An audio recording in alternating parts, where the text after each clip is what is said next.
Making palm crosses from New Zealand flax. First, obviously, you need to cut your flax. Cut it where it starts to get thicker at the bottom, and then take a little bit more off that. From the top, you just make an incision as it starts to get a bit wider. Take the very end part and just pull, and you'll find you strip away into a nice straight line, and on the other side exactly the same thing.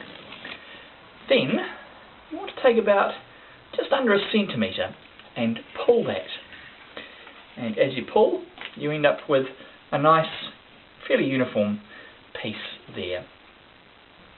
First stage, roughly in the middle, take your piece and bend it on an angle, a 90-degree angle, like so. Then bring the piece you've bent up around behind. And so you end up with it looking like that. Then take the other piece, bend that round behind and then in front again. What we're creating there is a little box. Then take the first one you began with, bring it round and feed it through the little hole you've created to tighten that up.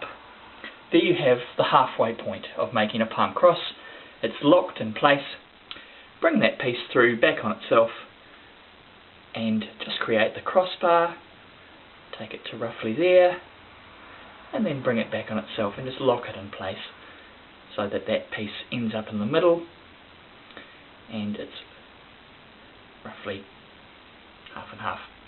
Then take your bottom piece, and of course that becomes the main upright, the main up and down part of the cross, and it's thicker at the bottom and so it's solid enough.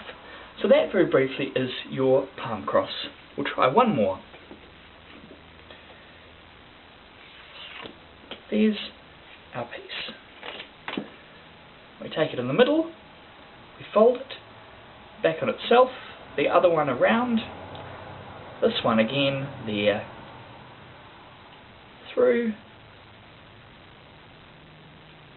and lock, halfway, this comes through, back on itself forms the crossbeam, and then this one comes back on itself and forms